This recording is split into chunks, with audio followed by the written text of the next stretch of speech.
Yeah, let me see if we're getting in here first. We're testing this out. This might suck. Huh? Yeah? Are you in? Now, is it just right now? Oh, maybe hear the sound a little bit. Hopefully, yeah, you'll hear a little Why am I not in that right one? There should only be... Oh, you're actually seeing the old one. Which old one? Oh, did you already redo it again? Yeah, I redid it again. So, I mean, I should...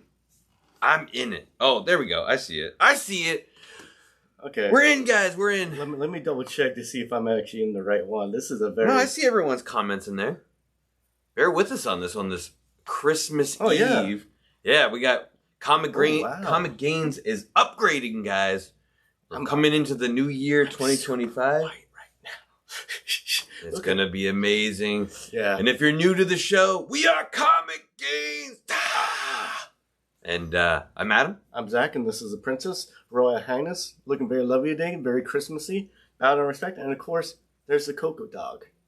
The Christmas Coco. Yeah, Oh, and she has her new sweater on. A friend of the show got Coco a beautiful Christmas present. Yes. So, all right, guys, happy Christmas Eve. Yeah, we're trying out, like Adam said, a new camera setup.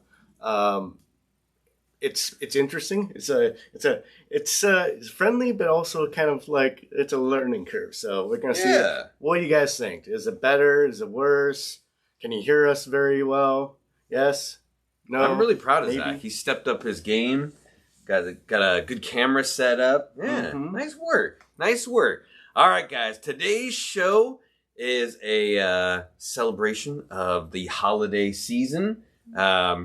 Yeah, we got Christmas tomorrow, and this is really cool. Unfortunately and fortunately at the same time, the comic book publishers dropped like all of their books this week. So I have a massive amount of comics to go over with you guys.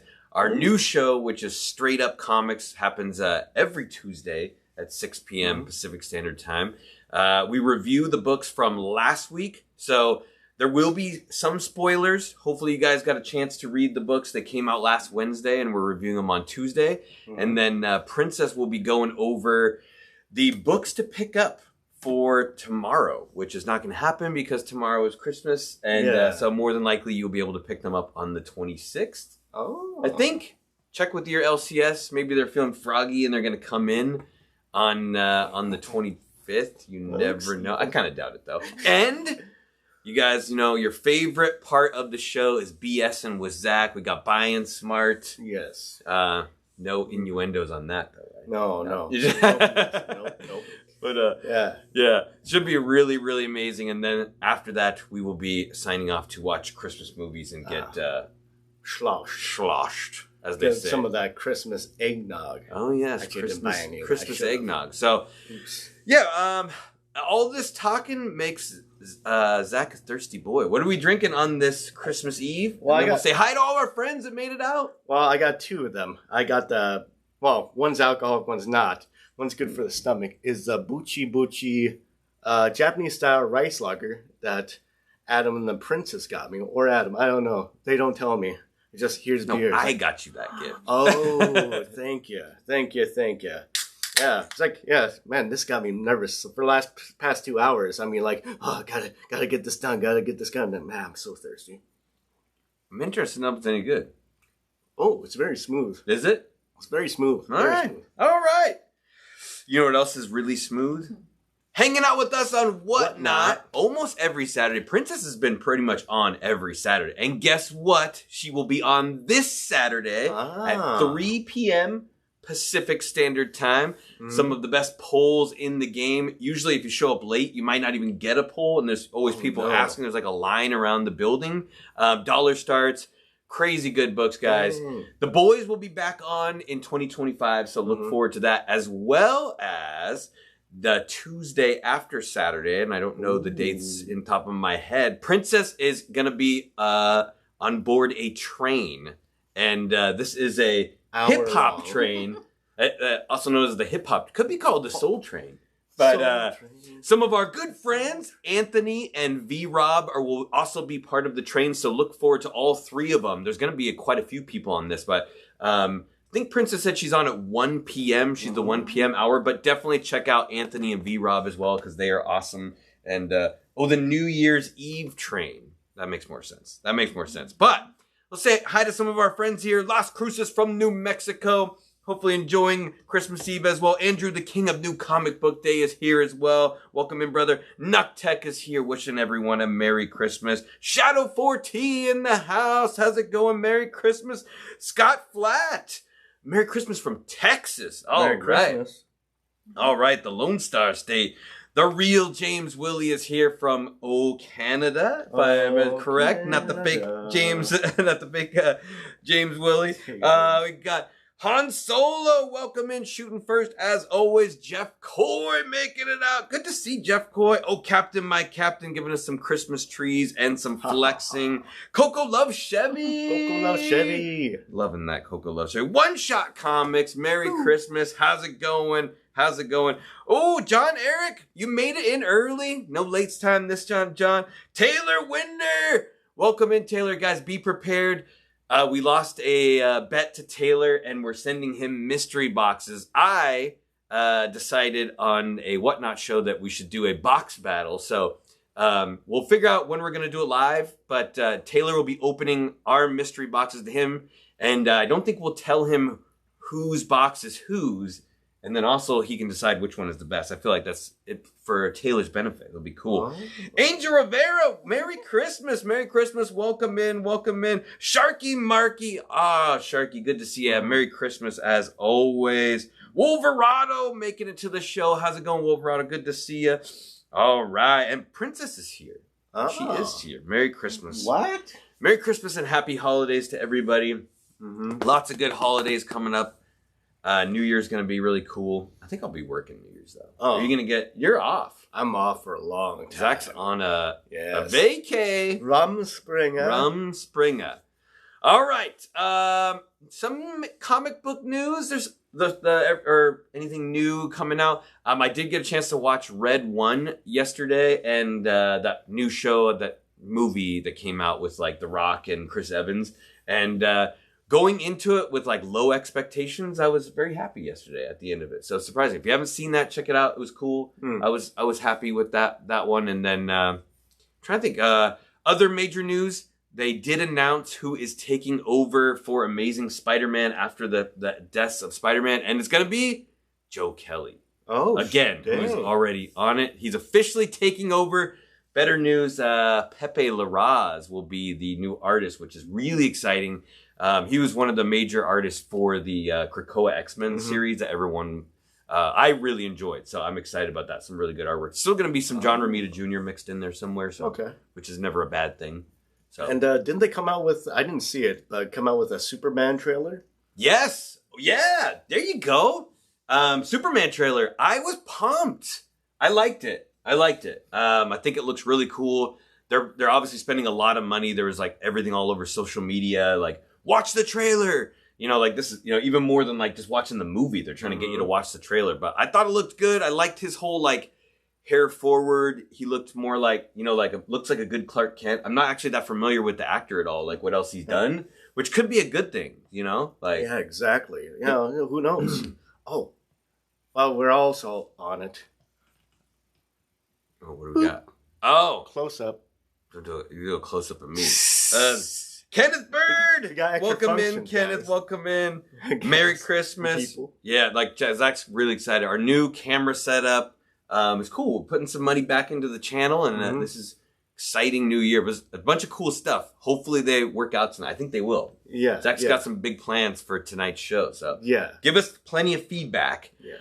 All right, I got feedback for you guys. The books from last week, massive pile. Look at that pile, Zach. I'm going to do my best. Guys. Hopefully I don't bore the crap out of you. First up, no particular order, we've got Absolute Batman, issue number 3. Merry Christmas. Scott Snyder, Nick Dragotta. I'm dipping my toe, guys, in DC. You guys know I'm a Marvel guy. But I'm reading all the Absolute stuff, loving them so far. Batman is continuing to be awesome. I met Scott Snyder. I met Scott Snyder, and he was super nice. Very, very nice. this continues on with the story. You know, Batman is not a billionaire. His mom is still alive. He's a measly millionaire. A measly millionaire. Exactly. We left off with Alfred, who he's some sort of secret agent that has come back to Gotham to do a mission, and he's obviously come across the Batman character. They don't really know each other, but they've run into each other on a mission at the end of the last book, and they unveiled the Batmobile, which is huge. You know, like those construction sites where those vehicles are like 2 stories tall. You know what I'm like talking about? Like they show those like huge, like I'm serious, like that tall, like building size. And it's a vehicle. Yes, on a construction site, like not like someone's actually driving. You know, like where they show people, like the crane thing. Or? Kinda. I don't know, like what construction sites they had those on, but that's the size of the Batmobile. It's massive. It's huge. It's kind of crazy. But Alfred and him are riding on it together, and they're kind of like.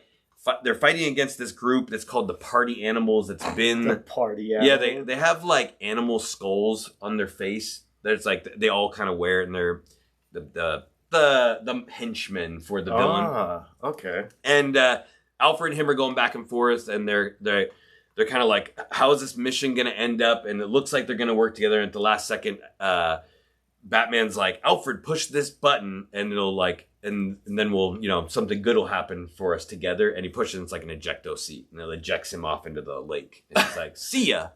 Because they're not really like getting along super well. And they don't know each other. So it's an interesting, they did, this book, there was a lot of flashbacks in it as well. There's a lot of stuff mashed into one book. There's a lot of flashbacks of Catwoman. So Selena Kyle and him were friends as kids. And they were actually at the zoo together when his father was killed, and they sneak into a movie theater and watch Zorro. So kind of like, remember like in the original, like he goes to that Zorro play, which is where his parents get killed. You get to see the Riddler. So Edward Nygma is actually his friend. He's not actually the Riddler, it's just Edward Nygma. So him and Bruce are friends, and then also he's friends with Harvey Dent. So can we trust him? Exactly. Can we trust him? And you get to see the character, the Black Mask, and he looks completely different, which is a known Batman villain. Yeah. The Black Mask. It's been around for a little while. Yeah. Not crazy long. Not crazy long. And they offer Bruce a deal. He's messing with their party animal group and messing it up. And they tell him, like, hey, we're going to pay you, I think it's $100 million to leave us alone. And they're like, Batman, I'll pay you $100 million and you go away. And Alfred's kind of telling him like, hey, dude, take the money and then you can come back and do something cooler with the money later. Or I'll just take care of the Black Mask anyways and you can still take the money. And so it's this whole thing of like whether or not he should take the money. At the very end of the book, he's like, all right, I'm going to take the money. So, yeah. So we'll see. I would have took the money. Yeah. Right? And then double cross. Batman doesn't keep Paul Stanger, Merry Christmas, Paul. Welcome in. Where's my mask? Yaida Rose, Merry Christmas. Merry Christmas. Welcome in as well. Happy holidays. So, Absolute Batman, issue 3, still been amazing. I'm loving the journey. Just, there's like, a lot of people have been saying there's a lot of stuff like mashed into one book. So, you know, just a lot going on. It's hard to follow all these different things all at one time, but. It is. Very confusing.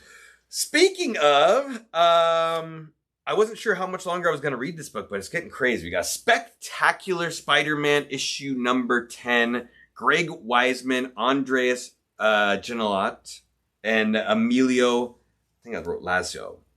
Hopefully I got to pronounce those names right. This has been a cool book. We've already gone through the very first arc, and we're into a new arc, and it follows Miles and Peter together in a story where they meet up at a coffee shop and they hang out every week. And they went through this traumatic experience along with a bunch of other people from the coffee shop where they all got kidnapped and their minds got screwed with by Arcade and a bunch of other people. And now the book is like them still meeting up at the coffee shop with these other people who got their lives screwed with, and they're like a self-help group, sort of. Help me. Yeah, it's sort of weird, but there is a bunch of like side characters and things going on where there's a female character who's in love with another female character, and and she didn't notice her, and she kind of like got weird powers from their minds being messed with, where she can like turn into fire or rock or invisible, sort of like all the powers of the Fantastic Four, which was or water. And they've been kind of messing with that character a bit, and she's been around for like since the last book, and they get in a fight with the Electros, which is like, there's a female Electro and a male Electro. Yeah. And they're actually fighting over who should be Electro, which is kind of funny at the same time. And that new character who has all the elemental powers shows up, and she says she doesn't want to be a superhero, but then they end up needing her to stop the Electros, and she takes on the moniker of Elementary at the end. It's like, I'm tired of being Electro. I am Elementary. No, the new character who has all the elemental powers. Oh. She defeats the Electros, and then at the end she says that she takes on the moniker of Elementary. So it's kind of the birth of a new character in this. I did have in the thumbnail about the throuple, which I was kind of blown away. That takes place in this book, which was kind of crazy.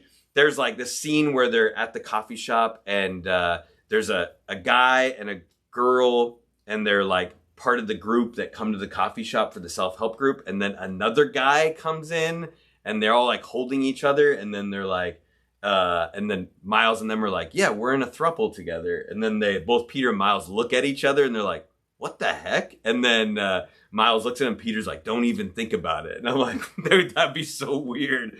Like, I don't want to see Peter and Miles in a throuple with somebody. So, but I was like, I can't believe they put that in a kid's book. It must be true. Yeah.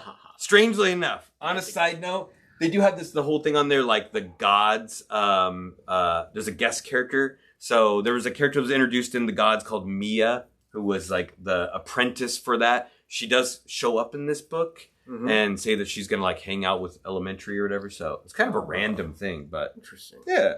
Interesting. 1 second. All right. We got Alex C. What's up? Merry Christmas. Welcome in. And Krista Creative. Welcome in. Dang, I want to start a gang called the Electros, right? Can't remember, like, it's like Max. It's the girl one, Maxine, and the boy is Max Dillon, I think. Maxine and Max Dillon? Oh, is your camera not plugged in all the way? I guess not. Oh, that could be an issue. Yeah, there you go. Oh, are we plugged in? Not working. Oh, well. If we could die, we die. We can never die. What is dead may never die. What is dead may never die. All right. Sorry about that. Next up, be fine. We've got Spawn Kills Every Spawn, the final issue. This is John Layman, and the artist goes by the name Sketchcraft. Sketchcraft Duenas. Duenas? Hopefully I said that right. This is the final issue of the run. Thanks, Chris. Fun, super goofy book. I enjoyed it. It's only $2.99. The price point's pretty amazing. The artwork is really fun. It's super goofy. It starts out in this issue, which is kind of fun, where the little like chibi Spawn is telling you like, hey, stop reading this book. It's terrible. And then like as you're reading the panels, he's like, why are you still reading this? And like gets the next panel like, I can't believe you're still reading this book. And you're like, oh, it goes on for a while. Like, You're still reading this? Yeah, it's got like, you're still reading this book, so it's cool. Wow.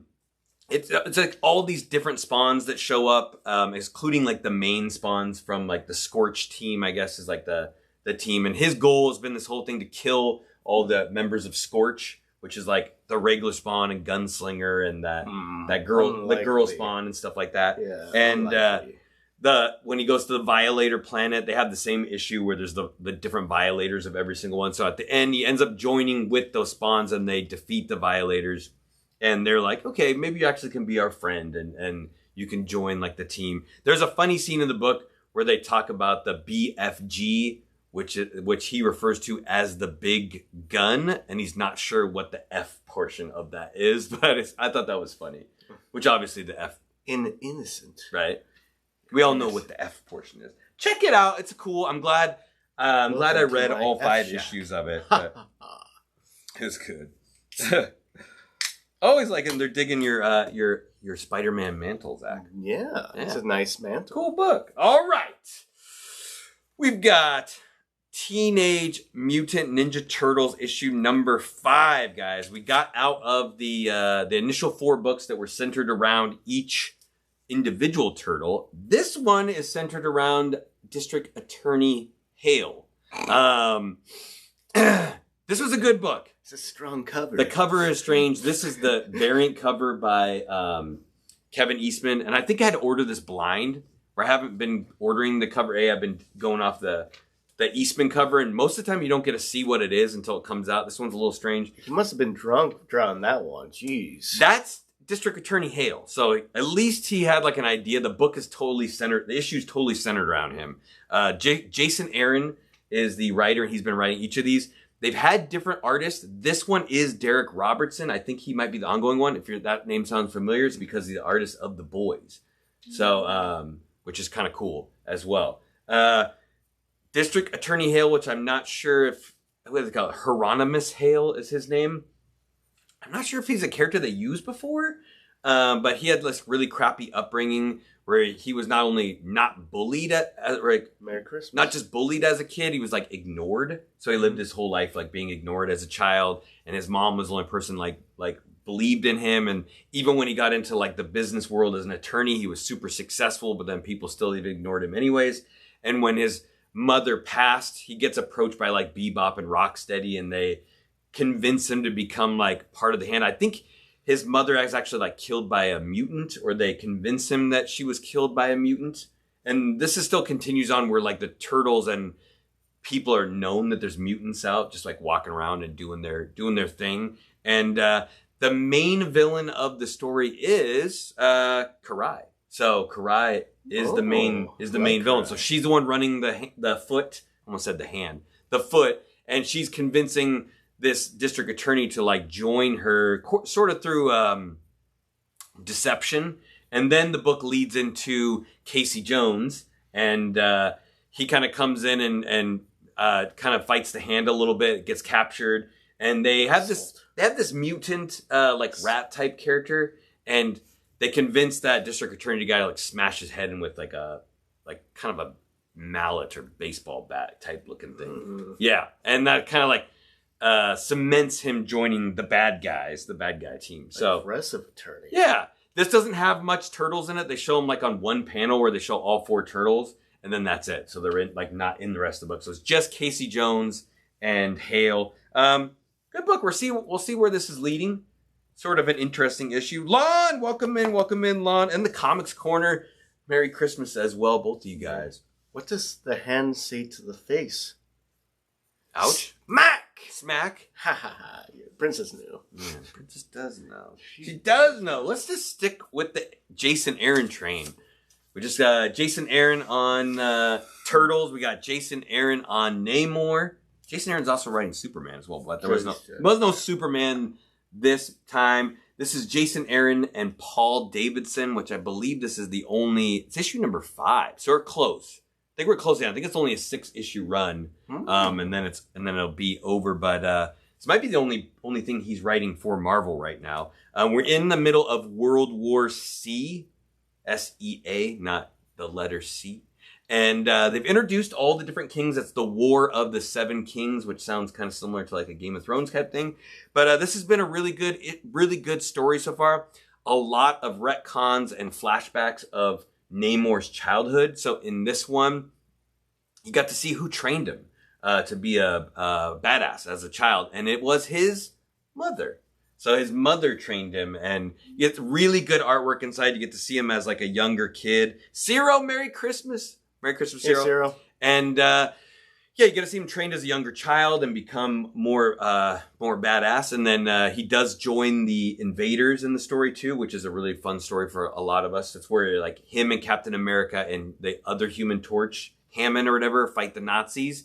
And there's a cool scene where Captain America's like, "Hey, good job, Namor. I'd love to come see your city." And he's like, "Don't ever come there because I'll kick your ass if you do. If you ever show up in Atlantis," which was kind of cool. You do get to learn this like fun part. There's like this saying that goes for Namor where no one loves Namor more than Namor. You know, it's like everyone says that. That's why he's always such like a douche all the time, because he loves himself more than anybody else.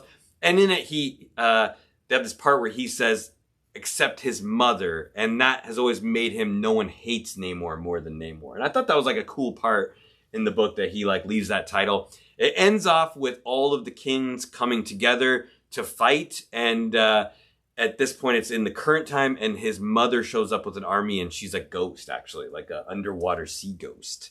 And it's kind of cool. So yeah, we'll see where it all comes to a head with all the different kings fighting. The 7 kings. Gen X, welcome in. Comic fam in the house. It sounds like they didn't just come together to try to put Humpty Dumpty back together. Right? All the king horses and all the king's men. They could not. They could not. Nope. I'm kind of happy. It's a nice 6-issue run. If you wanted to get like some more, some more history on Namor that you may not have known. And he's doing it like in a really clean way where it's not like screwing with like the status quo, but you get to see Namor as like a kid. And he looks cool. He looks fun.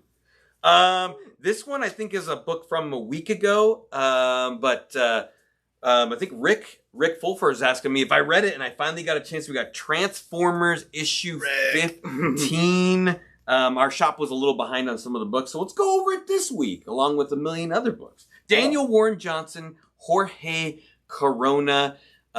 This book is a little easier when I write a little bit of notes to remember what goes on in it, because it's just every issue is like an epic battle. I think I said this before, but it takes place in Tacoma, Washington, which is pretty crazy. So there's also like this weird. What does that smell? Right, Tacoma. Yeah, what is that? The aroma of Tacoma. Yes. They say in Washington. It's some part of this book has always been confusing because there's like a weird portal that they can go through that like takes you back to Cybertron at the same time of coming back to Earth. I always kind of get confused what's going on. Do they go back there to get their oil checked? Checking the oil? You would think, but they're just weird. There's like some people are in Cybertron, some people are on Earth, but then they can like magically go back and forth between the two, and I'm not sure how that works. No matter what anybody tells you, that's not a prostate V-Rob! exam. Welcome in, V-Rob.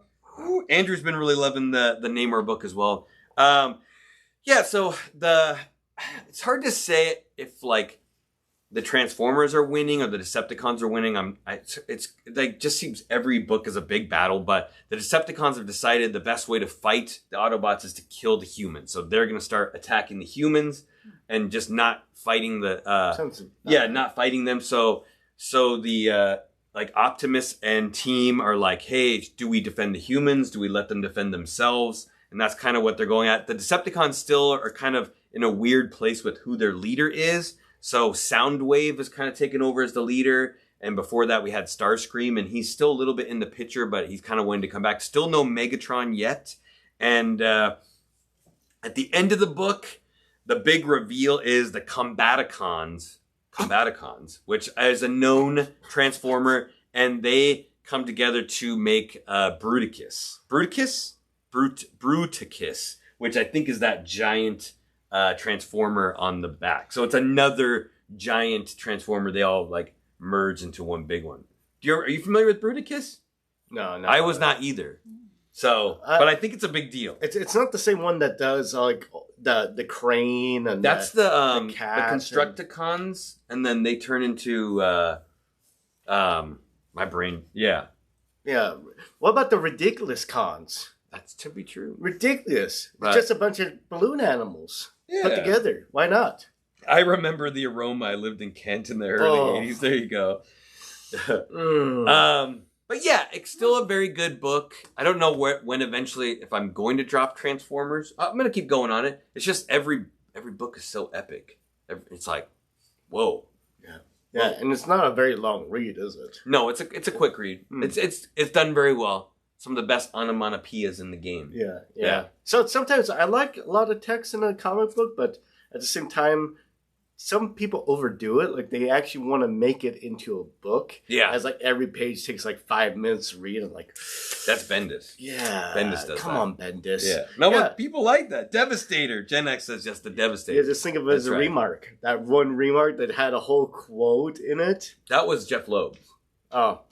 I know, they were like, when we were getting that remark from Jeff Loeb, he was like, I think he's writing down a sandwich order. And I'm like, he was like, someone asked him what he wanted on his sandwich, and he started talking while he was signing my book with a remark, and I'm like, uh-oh. He's going to be like, extra mayo, no lettuce. 5 p.m. Yeah, he didn't know. Else I get hangry. We got Terminator issue number 3. Awesome Declan Shelby cover.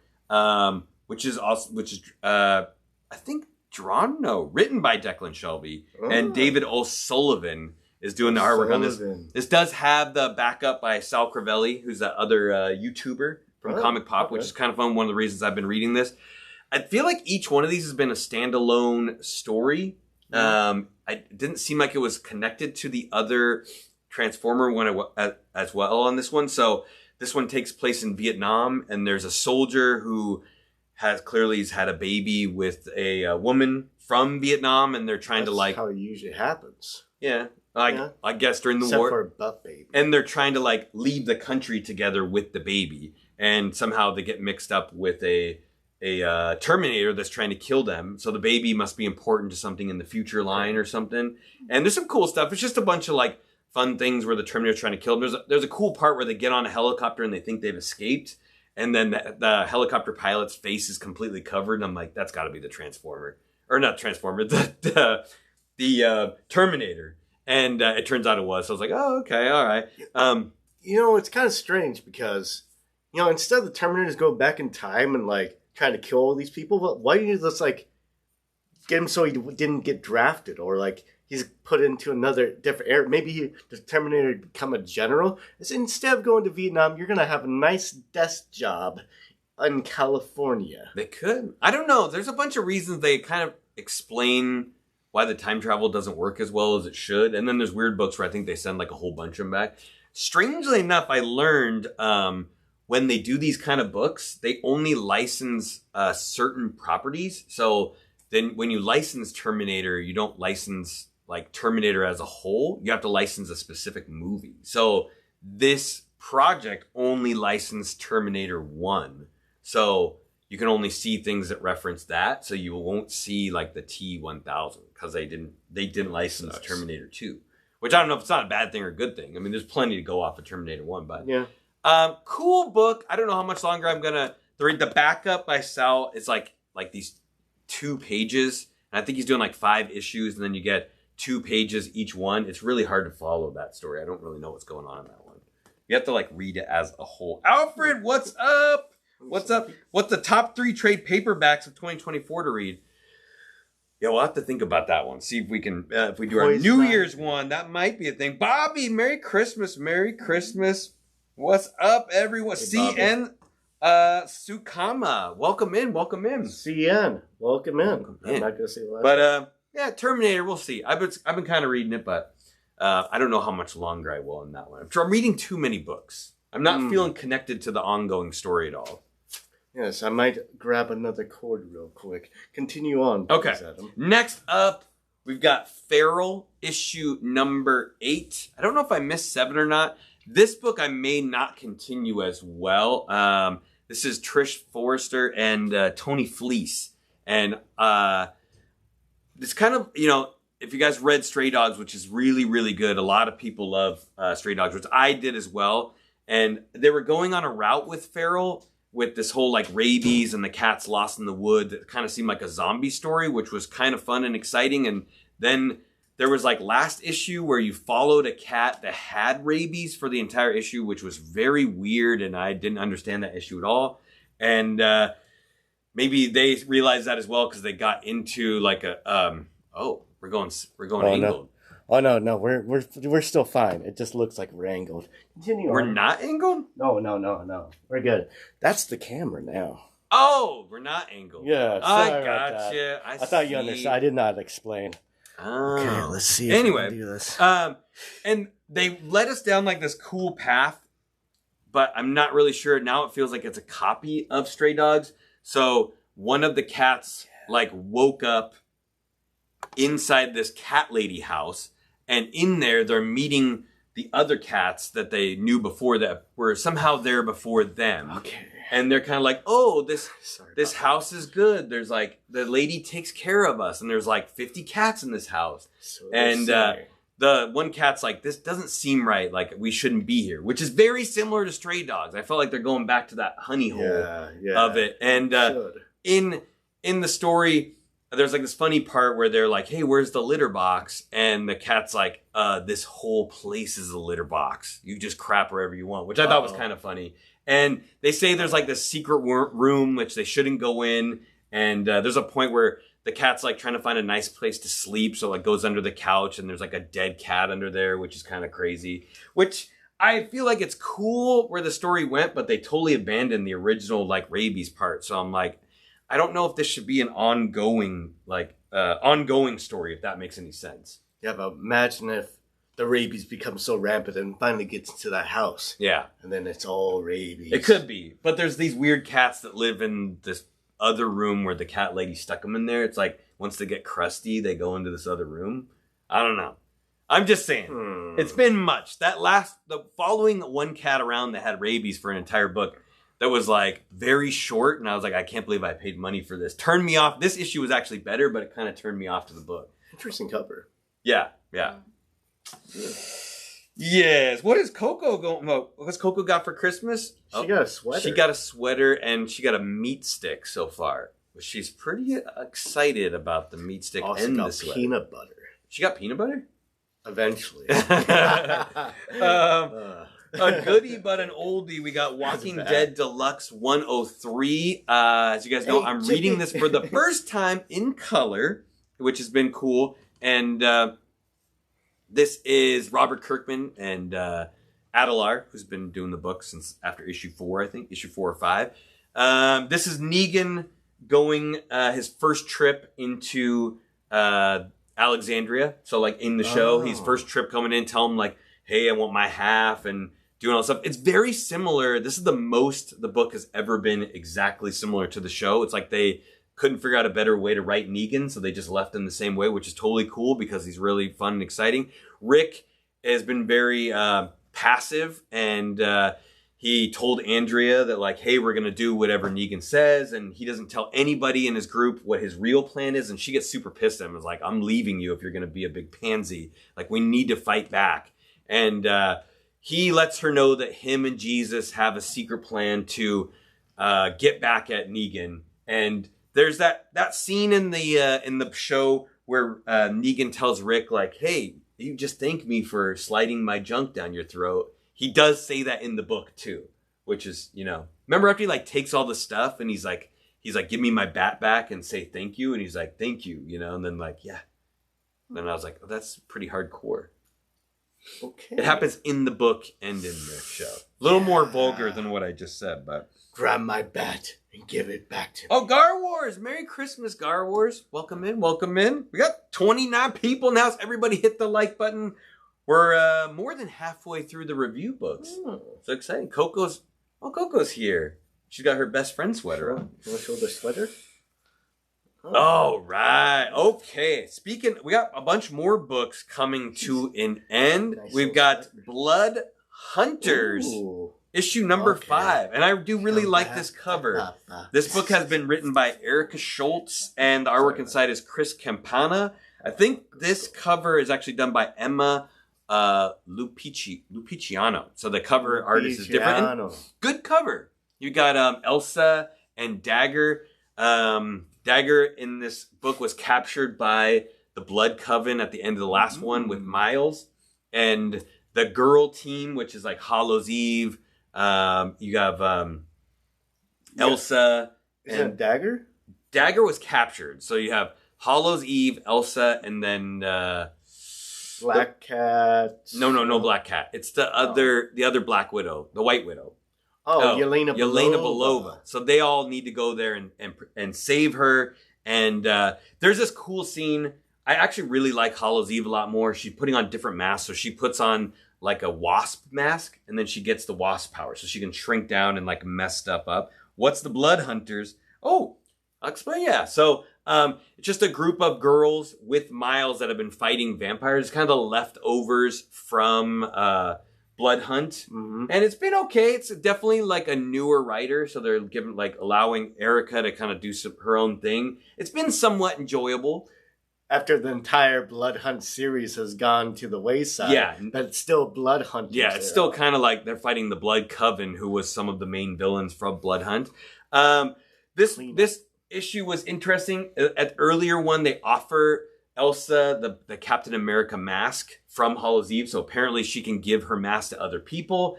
Elsa's British, so she's like, hell no, am I ever gonna wear a Yankee mask? Captain Britain. Yeah, and in this issue, she puts it on, and I have to say, she looks really cool. So she's like a mixture of Elsa and Captain America, like, I don't dare I say sexy Captain America, but... Who has the better ass? Yeah.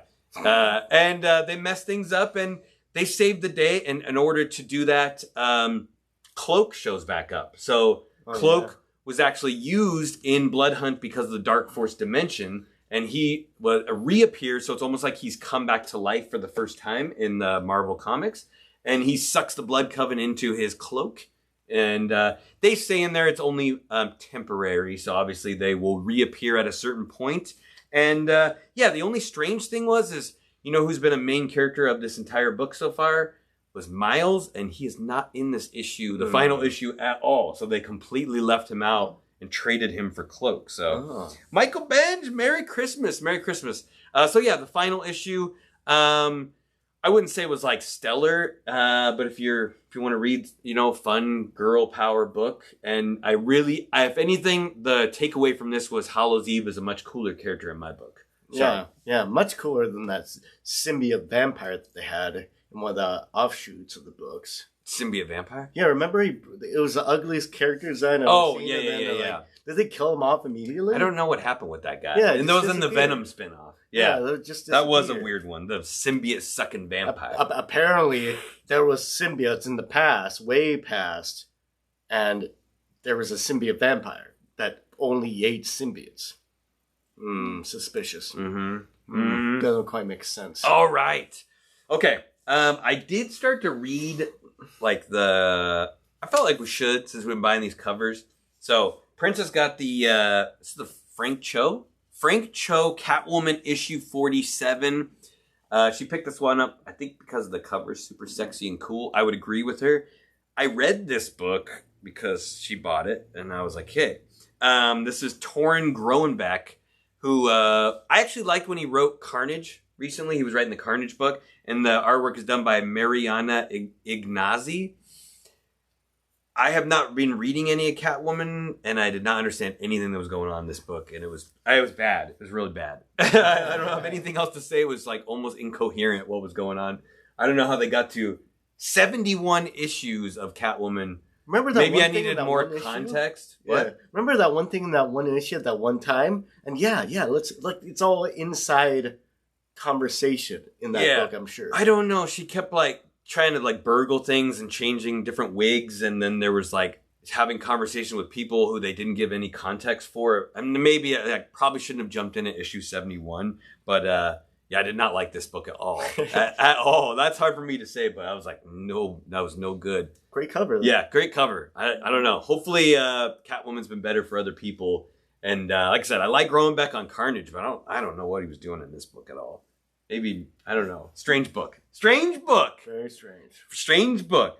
We did get this artist spotlight of the week is David Nakayama, which is one of Princess's more favorite artists for, this is World's Finest. And I can't remember the issue. World's Finest has been on people's hot list, 34 for this past year. Mark Waid and Fran Galan did this. Yeah. They don't buy it for the story. They buy it for the I know, right? Mark Waid and Fran Galan did this one. And Fran Galan did the interior. I can tell you, I'm not reading World's Finest all either, and I decided to read this one as well. This was a complete different story. Actually, very good story.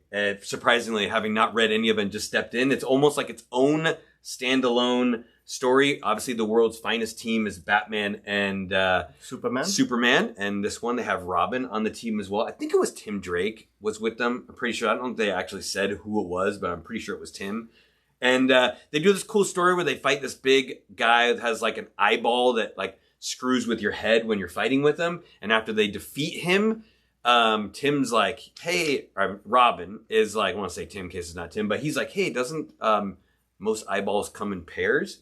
And so except if it's a Cyclops. That's true. That would be true. So somewhere along the line, there's another eyeball, and they run into another group, a pair of people, and it's Batwoman and Jimmy Olsen. And Jimmy Olsen is with Crypto, and Crypto tells him to take this special stretching power from, I think it's from Mr. Plastic Man. I don't want to say Mr.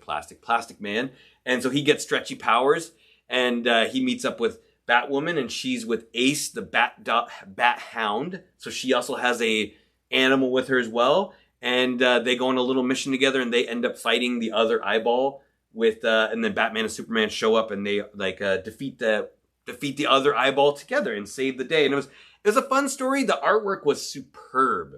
Like, the artwork was crazy. It's almost like painted with it as well. And Fran did the art and the coloring, which I thought was cool. Is probably why it was better than normal. I can't almost explain. You almost have to look into the art's like different in a very different way, but in a good way. So I recommend this book. Clark. It was fun, especially if you like dogs. Clark, Stick Papa. we can fight these balls, but I have to bring my special boy with me. Mm-hmm. Or else we don't get on these balls. The dog balls? The eyeballs. Oh, the eyeballs. The eyeballs, yes. I gotta bring my special boy. Yeah. It was good, though. It was cool. I like it. Better with the mask. Surprisingly enough, Zatanna does not grace this book at all. So she's just on the cover for fun. She's cool. She's wearing white after Labor Day. What the heck? Yeah. I believe there's a set of these, like 8 different covers or 6 different covers. David does a different sexy female character on each one. So yes, Merry Christmas. Yeah. Merry Christmas. This was cool. I totally bought this one for the cover, and guess what? I read it as well. And this is Fantastic Four issue number 27, which I am not reading normally Fantastic Four. This is Ryan North and Stephen Cummings. And like Zach said, Doom cover. This is part of the Capcom versus Marvel Bendis cover. So he is a Capcom artist. And normally, and I think we've gotten a couple of different ones that he's done so far. And this one was equally as good. And guess what? The book was really good too. It was a standalone story about a character I didn't know existed, Nikki Masters Grimm, who was the daughter of Alicia Masters and Ben Grimm.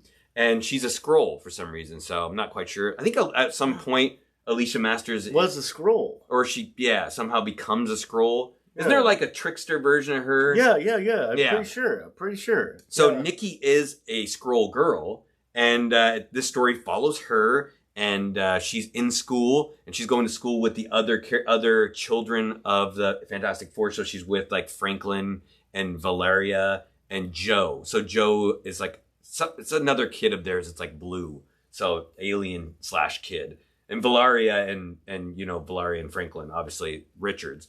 And very Power Pack-esque type book. And Nikki is a shapeshifter, and they all say about how all the shapeshifters are monsters, and then she learns that she can help out her friends when they get in trouble at school by shapeshifting into their parents and talking to the principal on their behest, which was kind of cool because like she basically helps out the other kids, so she shapeshifts into like Ben Grimm and Mr. Fantastic, and then at the end she gets caught leaving the principal's office as Mr. Fantastic, and then runs into actual Mr. Fantastic while trying to help out Franklin. And at the end of the book, they get attacked by Mole Man, and she saves the day, and you get to see how powerful she is. She's freakishly powerful, and I may have a new love for Nikki Masters Grimm. Is she like a super Skrull? Yeah. So she can like turn into all the other, all the Fantastic Four, anybody, shapeshift, and has like some cool powers. And she was actually like getting bigger and stronger as she was fighting like Mole Man and his bigger and stronger characters. So, Andrea says people are sleeping on this book, and it's very good. I actually, for not reading any Fantastic Four so far, I really enjoyed just stepping into this one. And we got Sean Ryder in the house. Merry Christmas, Merry Christmas. Alfred also says season's greetings to everyone as well. Season's greetings. What's going on? Christmas and holidays. To the Megathera, I think they've adopted her and brother. That's a Cree. Oh, okay. I think that you're right. I did see something about Joe saying they adopted her. So the blue would make sense to be a Cree. Sean Ryder? Yeah. Those are my slabs. You can't have my slabs. I recommend this book. It's cool. And it's a cool Doom book. I do have to say, I think I was a little late on this book, but I was hoping to get this cover. I don't need to review because I've done it before, but all new Venom issue 1. This is the Humberto Ramos wraparound cover. Oh, cool. Oh, dude. It's a wraparound cover, so it shows the back of his head? No, yeah, I think the mouth goes all the way around the back, and this is a beautiful book. Oh. Yeah, or the tongue. Yeah. Oh. So somehow my shop didn't get it when it came out, and then it randomly showed up in my box this time. I was really sad that I didn't get the first time, but I was pumped. They're even doing, I think there's a second print version of it. Press. Oh, yeah, they're all wavy. They're all wavy. Everything Marvel's wavy. What the heck, Marvel? Yeah. And the last book of the Christmas season, I saved this book for the end.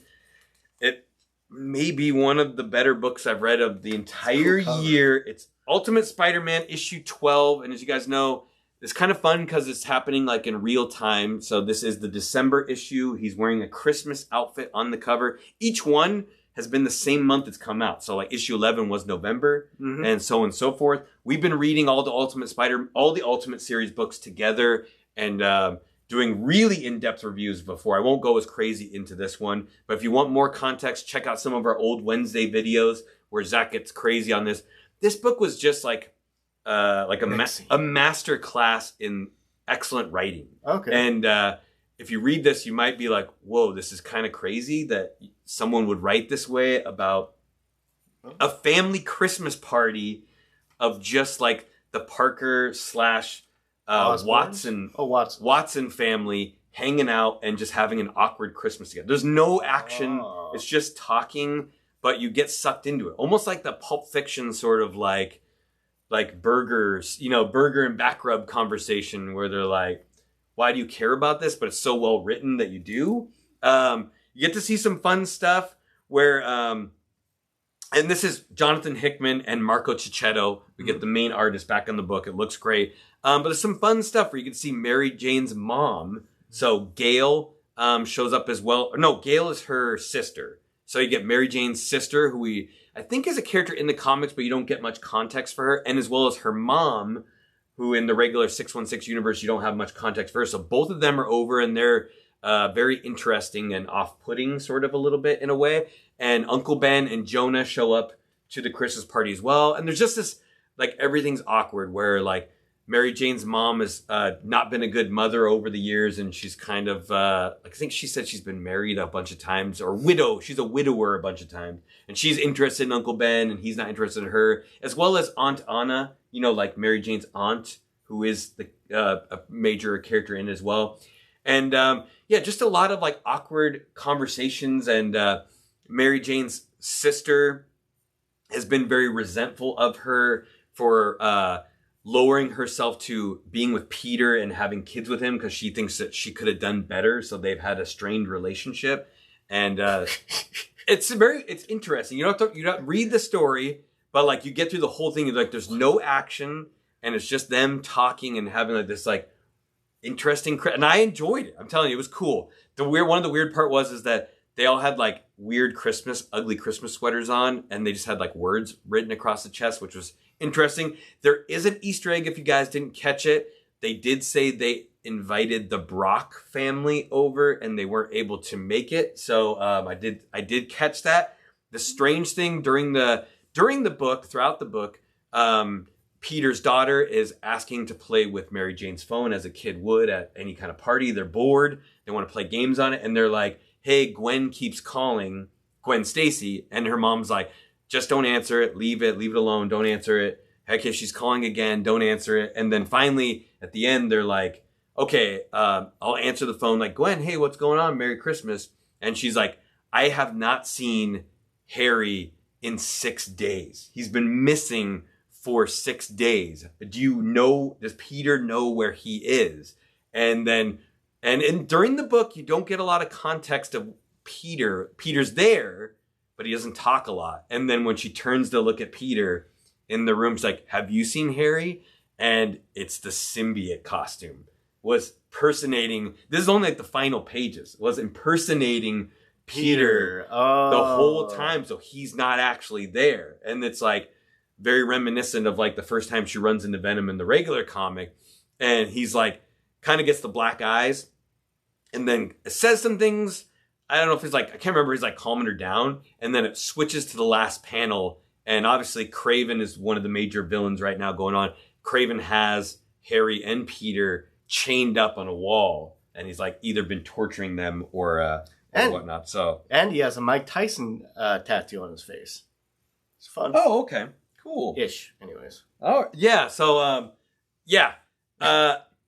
it's definitely book of the week for me. A crazy book. Read it if you get a chance. It's very, very interesting that there's like no action that goes on, but you just care a lot about the story. So amazing thing. Was it very dysfunctional family dynamic? Yes, I was very, very dysfunctional. Let's see. CN, yes. CN is a toy hunter and toy reviewer, and recently gave us a shout out on their YouTube channel. Very so cool. Everybody follow CN, click on the name there, and follow their channel. Check out their videos as well, because hunting for toys and reviewing toys is awesome and a really good thing. And we appreciate you giving us a shout out, and we will reciprocate, because that is the season of giving, right? Appreciate you coming to hang on the show. Dan Allen said, did you see the Mary Jane variant cover? I don't think I did. I'll have to check that one out. I've done some of the variant covers for like the X-Men, but I've been trying to keep the pureness of the Spider-Man ones for those. But definitely, I'll have to check out the one on that. So crazy book. Do you have a cover of the week? Cover of the week on that one? Oh, okay. The best book of the week. Best book. Thank you, everybody, for hanging out with me this long so I can review. Comics will probably be less going into the new year. I think I did the order for Friday, and there was like they didn't have any order for Marvel or DC. So we'll kind of see. They usually do that. They just dumped everything this week, but I was super happy. Took a lot of that's like a lot of reading that I did over this thing, and I'm not sure. We'll have to figure this out, because we'll have to pick up the books somewhere like Saturday or something, or Friday, and then find time to read everything before next Tuesday. Hopefully it's not as heavy. What do we got in the BS corner? Oh yeah. BS with Zach. We can go mine next, yeah. Oh, sorry. Princess is gonna show you guys. Stay tuned to the end of the show. She will show you what books you should go after on Thursday for the new comic book of the week. All right. So, a lot of people. This is a very cool book, but it's like one of the least mentioned books of crossovers, because it's kind of obscure. It's like why would Spider-Man really ever cross over into the X-Men? Anyways, there's a lot of classic crossover books, and this is one of the most, like, not most obscure one, but this is the Spider-Man crossover that a lot of people, I don't think, talk about as I much like anymore. that cover a lot. Oh, it's I fantastic. recently got that book. Ah, yes. Yeah. Good pickup. Good pickup. Yeah, it's a fantastic book. I got it years and years ago because I knew I had to get before it got like too crazy. And it's cooled down a little bit. Every once in a while people talk about it, but here's a few things you might not know about it. Right? So this is not uncanny. This is X-Men number 35. Came out in August 1967. Dan Atkins, not the dietitian or the diet guy. But Dan Atkins did the cover. Oh, okay. It was a... It's not a Kirby cover? No. Okay. No, Dan Atkins. Nice, okay. At least that's what my comic shop says. And then the interior artist is Werner Roth. Oh, Werner. And it's a Roy Thomas story. Nice. Right? So, I didn't know about this one. It's a second appearance of Banshee. Okay. Came out in issue 19 and didn't show up until issue 35. Why not? It's their first meeting, too, right? Is it their first meeting? Yeah, first meeting of the Spider-Man and the X-Men. And the X-Men. Nice. And this is also his first appearance of Changeling, who is Morph in the X-Men animated universe, and the Exiles. Yeah, he's a much weirder character in this storyline, though. Yeah, and like I said, it's a Spider-Man X-Men crossover. Another great Spider-Man crossover. One that you might know a little bit more than this one is Avengers number 11.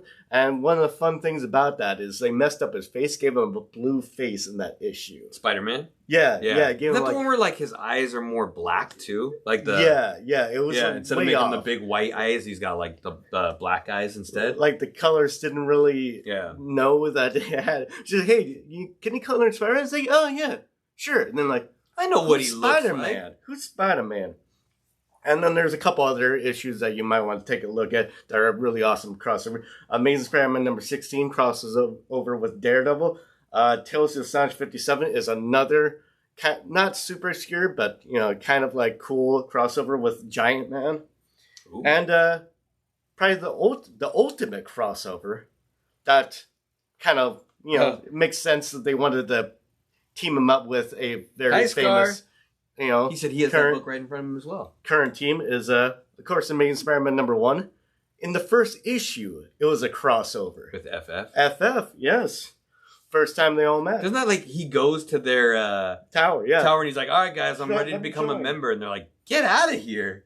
You can't be part of the team. This could be a really good spec book, like Zach's saying, because if keep Spider-Man going a little bit longer in the MCU and the X-Men do show up, this book will probably spike major. Crazy. Yeah, and it's actually pretty affordable right now. Like I got my copy, I got a low grade. You guys know me, I don't mind the low grade stuff, but I got a low grade copy for pretty darn cheap. Yeah.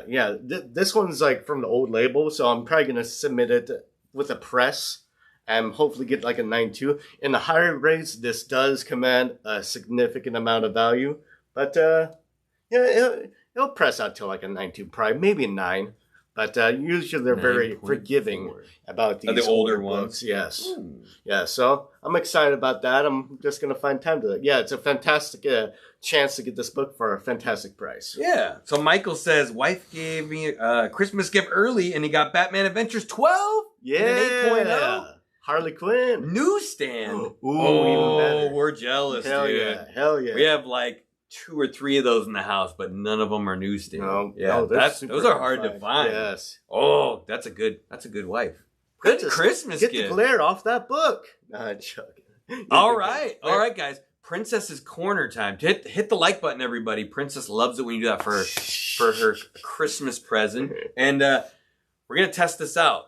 We have the books coming up next week that Princess thinks you should look out for, and there's a special way she can touch the screen now. Yes, you might still need to know the issue, but I can. I can look at it from there. Okay, right? Cool. I think I remember. Let's see. See if it comes up on your guys' screen. Yep. Oh, all right. And then you got to hit the check mark.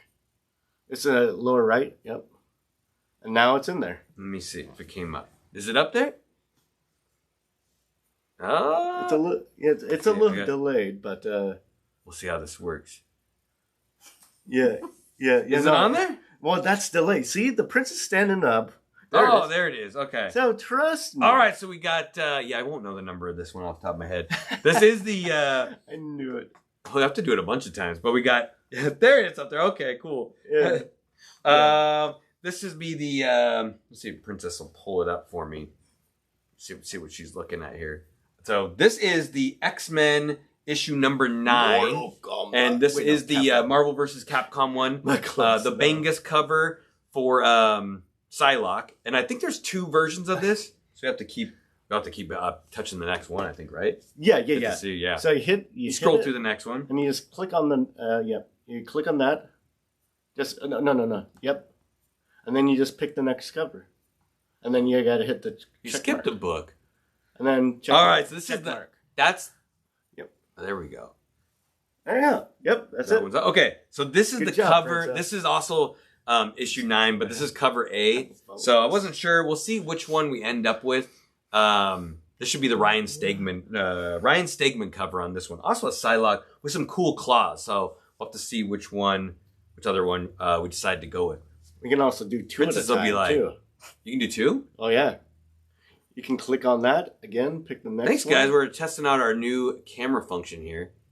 Yeah, and then you can also click this one is, we got Moon Knight, Fist of Khonshu, issue, I think this is... as a hip-hop I think it's number 3. Cool. So keep an eye out for this one. I know the solicitation is they're adding a new character to the team on this one, so that should be exciting. Liger, welcome in. I think these will blow up like the hip hop variants. Okay. Liger thinks the Marvel vs. Capcom ones will come back. That's a good. I like that, Liger. Very well I like that. I didn't even think about that. Yep. All right. Keep an eye out. Which one did you pick? I can't see. Which one was it? This is a good. Don't good forget, practice, guys. though. Wonder Woman, Absolute Wonder Woman issue number 3 comes out as well. We're reading all the Absolute books, so I'll give you guys a nice detail on that one. This is the Kelly Thompson goodness. I guess you can just pick the next one. Princess, we're making her get up a lot, guys. She needs a clicker, a little handheld clicker. Are all of them numbered? Some of them are. Okay, what's this one? I don't know. I can't. Is that the Void Rivals? This one? Oh, you picked the Void. Oh yeah. So Number we got 15. Oh, okay. So we got Void Rivals issue 15. Robert Kirkman coming out. Lorenzo Del Felici. We're seeing where that story's going as well. I'm so excited for this. The whole Energon universe is kind of staled out a little bit for me lately. Although I was more excited to read G.I. Joe, but I didn't get issue 2, so we'll see. I think I ordered issue 3. We might have to find out what's going on with that one. Hopefully you guys are all enjoying the holidays as well as our new camera setup. Oh, that's a good one. Okay. We've got Ultimate Black Panther issue number 11. This is the Brian Hill, and that's that new Sorceress Supreme or ex-Sorceress Supreme female character, which I've been told is an original character. Everyone was like, who is she? Who is she really? Who is she from the other universe? She's an original character, which I think is smart. Oh. Make some money, dude, right? Gotta get that money. If people use that character later. Heck yeah. We had a special Christmas one. Maybe Princess is saving that one for the last book. Hopefully I got everything in there. I double checked. I counted all of them. This one this should be the doesn't say it. Is that the Hell Hunters? Oh, Hell Hunters, yeah. We got Hell Hunters issue number 1. I'm definitely gonna check out the first issue of this one. Pretty cool. Yeah. And I think in a recent Hulk issue, they introduced that's a brand new Ghost Rider. It's not your regular. Oh. He's a Ghost Rider from like World War II era, World War I era, I believe. Oh, cool. And so he's a whole new character. So this is actually going to take place in World War I or World War II. So you have Bucky, you've got Wolverine, and some like cool. It's almost like Howling Commando, like like your Howling Commandos book, or almost like a Creature Commandos type story. So I think this is a smart idea. I'm going to read issue 1 and see where it goes. It's written by Ben Percy, so he's been really good on these like kind of scary type things. Yeah. The macabre. Say that again. Right? Okay. Ooh. And then, damn, I can't see when it's so small. Amazing Spider-Man. Oh, we got Amazing Spider-Man. 8 Deaths of Spider-Man. I don't see the... It should be 63, 64? Oh, no. Yeah. Let me see. Yeah. 8. So the 8 Deaths of Spider-Man is coming out. This is normally written by Joe Kelly, but there's a guest artist or guest writer and guest artist that was on the last one, and it was really good. It's actually better than what it was. So I'll see. There is a Scotty Young cover that goes with this one as well, which shows a bunch of birds like feeding on Spider-Man, which looks really good as well. I'm definitely going to be picking this one up and letting you guys know how the story goes with Sidorak. And we got 3 books left. Oh, that's the Scotty Young version, so you guys can see what that one looks like. Oh, okay, that's easy. Mm-hmm. Looks fun. Dr. Von Hoot from the Spiral Dimension. Merry Christmas. And then, let's see. Let's see what else there is. Oh, yeah, we got some Spider Boys there. So Spider Boy issue. It doesn't say. Number 14 is out. And he's still crossing over with Daredevil right now. This cover looks really cool. And Daredevil and Spider-Boy are in a battle against Bullseye and Spider-Girl. So they're kind of like in a competition to see who can win. I think they're like the final 2 people at the end of the book. So yeah, there's another Spider-Boy coming out where there's Spider-Boy teams up with Kid Deadpool issue number 1. We'll probably pick this one up just to give it a read. I don't know if I'll keep the ongoing of this, but this is the first appearance of Kid Pool from the movie. Oh, okay. I guess. I'm not sure. That's kind of a strange thing, right? Yeah. Because there already been a Kid Pool, but this one specifically is the one from the Deadpool Wolverine movie. And last, but certainly not least, if you guys didn't see this one, make sure you grab it. This may be Princess's pick of the week, or for next week, is Vampirella's Hell Day 2024. This is the Coppertone homage. Yes. Where there's like, is that a little elf? Or like a little elf pulling down her... it's like a gremlin or something. A gremlin, yeah. Elf/gremlin. I think you missed one.